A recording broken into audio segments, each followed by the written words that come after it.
Hello, everyone. Thank you for being with us today. We are going to brief you on two topics. The first one being a murder. So let me tell you about this. It's called Polo Park, Polk, Orange, Lake, and Osceola. It is a retirement community. It's Polo Park West. It's right up at 27 and 192, where all of the counties intersect. It is a remarkable retirement community where people not only retire in their golden years, but they look out for each other. It's a fun community. It's a fun place to live. So let me take you to Sunday afternoon about 1 or 1:30. A neighbor called the sheriff's office and said, I'm real concerned about my friend, John Torneo, who's 67. We're pretty close, and I haven't seen or heard from him in a couple of days. Around September, he had a 19-year-old kid move in with him. John's a retired nurse, 30 years in Connecticut, just a superhuman being and always wants to help people. Well, last Wednesday, he made this 19-year-old leave because he wasn't help paying the rent, he wasn't help keeping up the house, so they put him out. And now I haven't seen John in a couple of days. So our deputy arrives at the scene, and the neighbor has a key to the house. So while the neighbor goes in to look in the house, our deputy stays outside and is doing some work on the computer and is working with a real-time crime center. The deputy discovers that the victim's vehicle is traveling south on Highway 27, and the deputy thinks, well, he's just not home. The neighbor comes back out of the house and says, no, he's not in there. So the deputy thinks, well, he's not in there. His vehicle's moving south on 27, and in 12 minutes clears the call. The neighbor goes home, watching football games and texting and trying to call his friend John, and there's no answer. And it's eating at the neighbor, and he says, something's just wrong about this. This is not my friend John Torneo that I know. So the neighbor gets with a couple of other neighbors. They go back to the house by themselves, unlock the house, and go in. Now there's one bedroom that's locked. So they take a screwdriver and they take the lock off of the door and go in, and there's John, dead, disemboweled, eviscerated on the floor. So obviously they call the sheriff's office, and we respond to the event. Let me pause there to say that the deputy, in our estimation, who has been with us about a year, is a really fine young deputy, but obviously needs more training. So we have taken her out of patrol. She can no longer work by herself until she goes back through our third phase of training again. She, in our estimation and my estimation, did just enough, but she didn't go above and beyond. Had she gone above and beyond, had she walked around the perimeter of the house, she would have seen a screen off of the bathroom door, or excuse me, the bathroom window. So at the end of the day, it didn't make any difference. Our victim, John, had been deceased for hours and hours. So the investigation's on. Our detectives, which are the very best, who have this team only has like 2 unsolved homicides in 18 or 19 years, is on this case. We start the investigation, and what we find out is, as I reported to you, our victim had been severely cut in the stomach, and as we learned at autopsy, had also been hit in the head. We discovered our 19-year-old as Justin Trevino, And he, in fact, had been put out of the house on Wednesday. We searched and found our victim's car. During the search before we found Justin Trevino, we found that he had used the victim's credit cards at a Circle K in the area, and he had used the victim's credit card at the pizza restaurant that he worked as a dishwasher. I mean, I got to tell you, Helen Keller could have followed the leads that this guy left. This is what we call a slow pitch criminal investigation. So we, through investigative means and working with our colleagues, found the victim's vehicle. And our detectives set up on the vehicle. Now, we had our suspect identified very quickly. We'd gathered evidence very quickly, and we're watching the vehicle. Now it's about 4 o'clock on Monday morning. We see our suspect come out and get into the victim's vehicle. Our detectives immediately try to take our suspect, Justin Trevino, into custody. He didn't want to be arrested, so he fled from us. We attempted to pit the vehicle a couple of times unsuccessfully, and finally, in his urge to get away from us, he ran into a ditch and crashed the car, jumped out, and ran on foot. Our homicide detectives, which are known as being meticulous kind of guys, ran him down. So they not only got to do follow-up, they got to be involved in a pursuit and catch the bad guy. I was proud of them. Quite frankly, I'd like to see him running. So when we arrested him, then he confessed. And this is what he told us. I was really angry when he put me out of the house, and now I'm having to live in a shed by a friend's house. I didn't want to get away from my girlfriend. He never left the vicinity from where he committed the murder.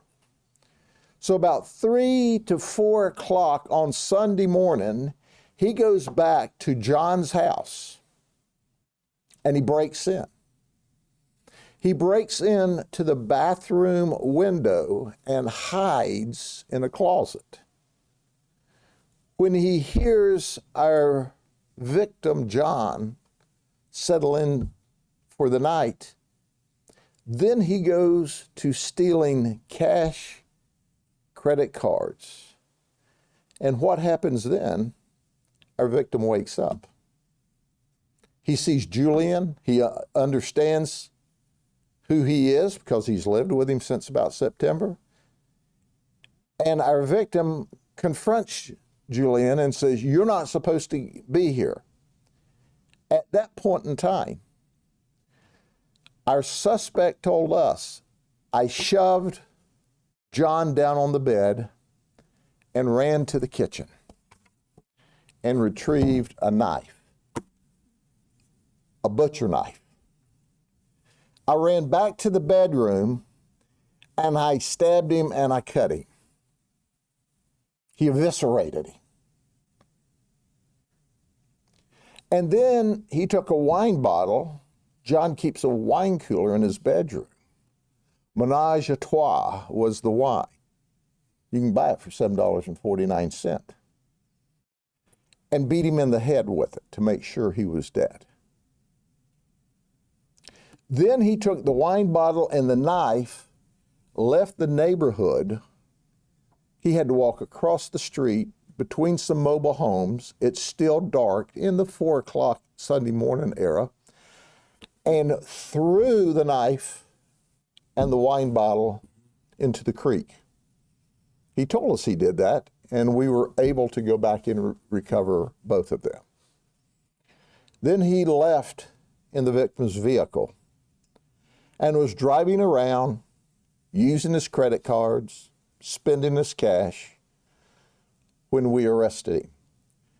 So in about 12 hours, 11 hours from the time our homicide team arrived, we had our suspect in custody.